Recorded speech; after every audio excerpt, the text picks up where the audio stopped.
Hi, this is Colin Hegarty from the Regions Hospital Emergency Medicine Department, and I will give you a brief overview on the 5 C's of consultation in the emergency department.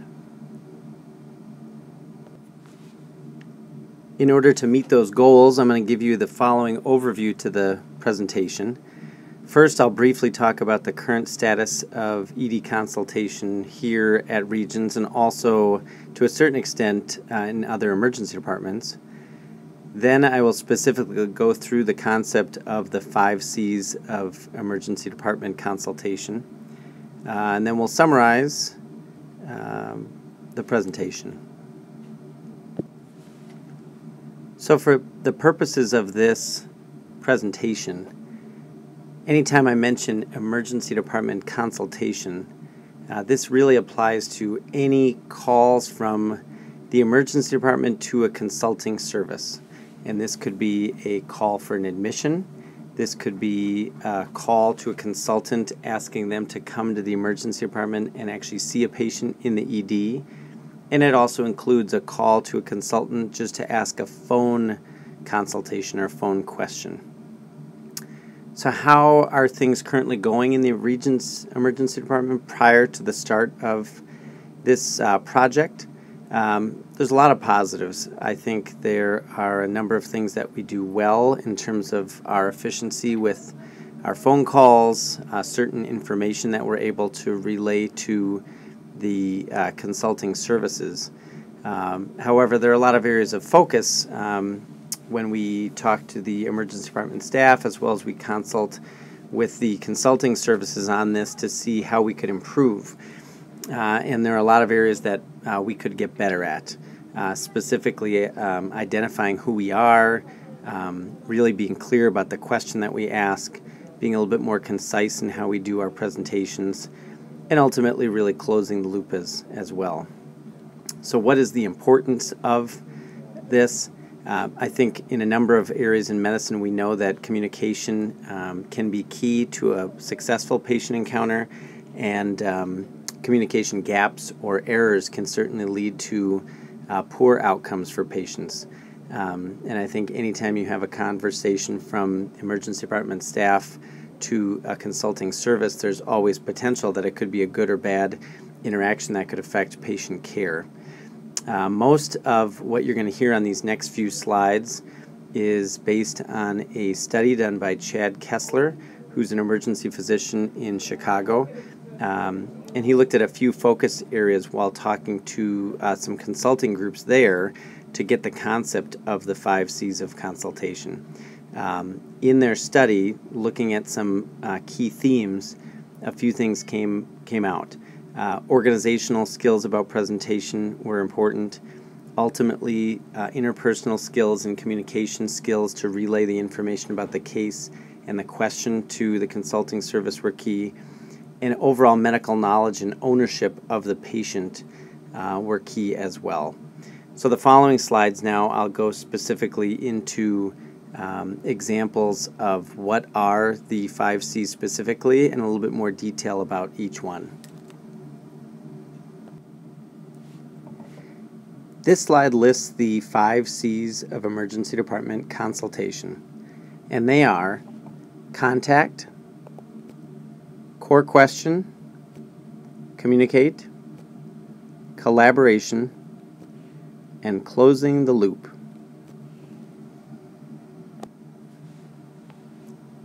The first C in the 5 C's of emergency department consultation is contact. This is something when I discuss this with students or residents or physician assistants or staff, oftentimes the response I get back to this one is that it seems silly to even cover this in terms of introducing yourself to the consultant and also getting the name of the consultant to make sure you know who you're talking to. But historically I can tell you that this does happen fairly frequently in emergency departments where we may pick up the phone and not identify ourselves, and or we pick up the phone and ask who's calling and they just say the name of their service, such as this is urology or this is surgery. and we never know the name or who exactly we're talking to. So the first C in the 5 C's is contact, which is really key in terms of building a relationship with who you're talking to. So state your name, state your rank and service so they know who exactly they're talking to. Identify who you're working with, if appropriate, if you're working with a supervising physician. And then make sure you identify the name of the consulting physician. I think at times in emergency medicine, we've done a good job of getting the name of the consultant, but oftentimes at the end of the phone call.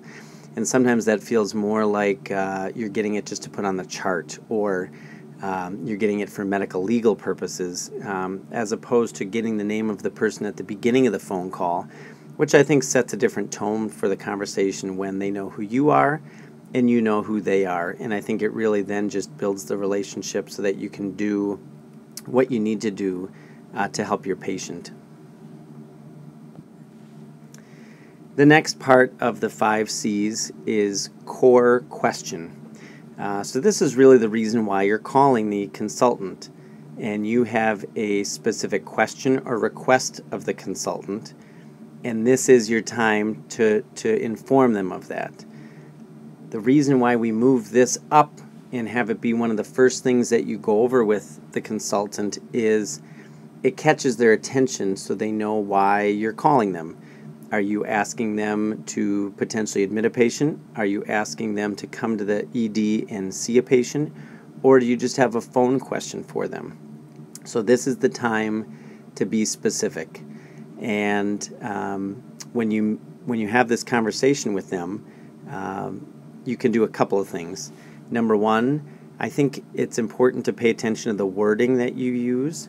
For example, if you have a patient that you think needs to be admitted, I think the best wording for this is, I have a patient that is a possible admission I want to discuss with you or review with you, as opposed to saying, I have another admission for you or something along those lines. So I think this is another chance to set the tone for the conversation, but also to be specific about why you're calling. In addition to being specific about why you're calling, so either say you're calling about a potential admission or calling for them to come to the ED to do a consult, or even if you have a phone question, but certainly it pertains more to a potential admission or an ED consult, is to specify the time frame for the consultation as well. I think this can help the consultant to know your level of concern and to know how they can assist you. So this applies especially to patients that are more critically ill, or you have a shorter time frame that you would expect that the consultant could be there to help you out with a patient encounter, as opposed to one where there isn't as critical of a time element, and you'd be okay if they take their time coming to see the patient, or if they finish up whatever they're doing before they come and see the patient. So core question, be specific about why you're calling, and if needed, decide on a reasonable time frame for the consultation as well. The next C in the 5 C's is communicate. And really, after you get through your first 2 elements of contact and core question, communicate is really the bulk of the conversation that you're going to have with the consultant. The key is to give a concise story and to ask focused questions. So you want to be accurate and have ownership of the patient and the knowledge that you have about their case. You want to be very clear with your conversation and your relaying of information to the consultant so that they get a clear picture of what you are detailing to them. But you also want to be concise. This is a time to be very focused and concise, and if needed, to ask focused questions of them, realizing that they can always ask you for additional information if they need it. So communicate is give a concise story, ask focused questions. Remember to speak clearly so that consultants can really hear the message that you're trying to relay. The next C is collaboration. And this is ultimately a result of the discussion between the ED physician or the ED team member and the consultant. And this includes any kind of alteration of the management or alteration in testing or treatment that should be done as well. So after you discuss the case with the consultant, be open to and consider incorporating the recommendations of your consultant. In addition, if you're asking a consultant to come to the ED to see a patient, ask that consultant if there's anything special that they would like available for them on arrival to the ED or to the patient's room. Examples would be specific supplies, specific medication they may need, specific staff that may be helpful for them if they're going to be doing a procedure and need some type of an assistant to be there to help them with equipment or to help them get extra equipment if needed. I think historically in emergency medicine, the bulk of our phone calls to consultants, we do a pretty good job of giving them the information and telling the story.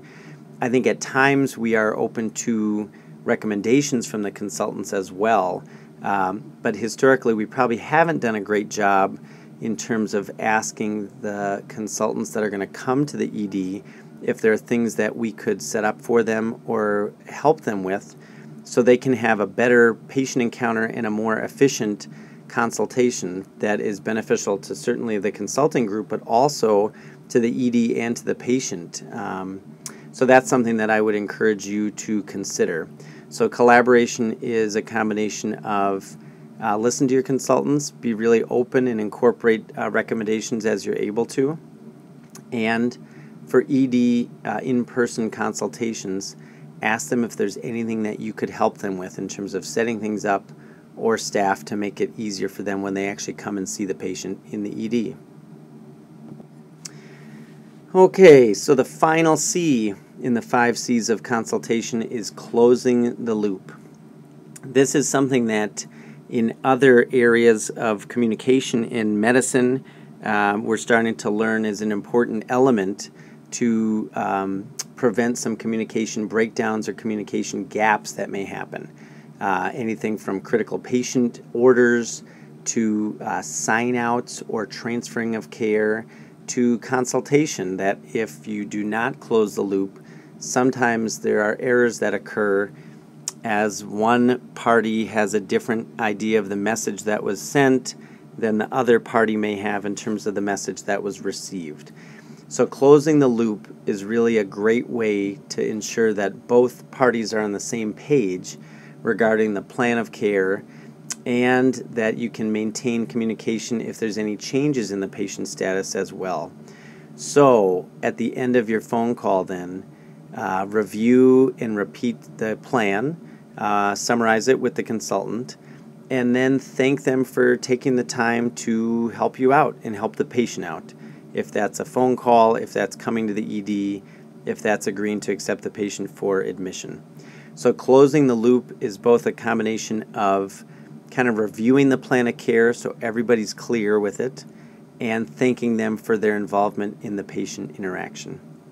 I think at times this can be one that seems a little silly for people to do or can feel a little bit unnatural because to a certain extent you're basically just going over what you just talked about with them on the phone. But sometimes consultants can be distracted just like we're distracted, doing multiple things at the same time. And to have this ability to close the loop with them really can just ensure that you're getting that clear message and that everybody's on the same page. And it's a big part of this process, and it's a big part in making sure that the patients get the best care that they can. So in summary, a good amount of what we do in emergency medicine with consulting phone calls right now is working. But there are some areas that through our own experience as well as through the experience of some research shows that we have some gaps that we could improve on when we make these phone calls to consultants. Ultimately, this is something that can be good for emergency medicine to have a standardized way of doing this process. It can be good for the consulting groups because they get a consistent presentation to them when we call them for consultations, and it can be good for patient care as well. Just to review, 5 C's of emergency department consultation, You'll see these posted in the emergency department right by the phones. We have laminated cards that we can provide you as well to keep them in your coat pockets. So hopefully this was a helpful, brief summary and overview to the 5 C's of emergency department consultation. If you ever have any questions about this, please get in touch with me, Colin Hegarty. I'm available certainly in the emergency department, but also through the Health Partners email system as well.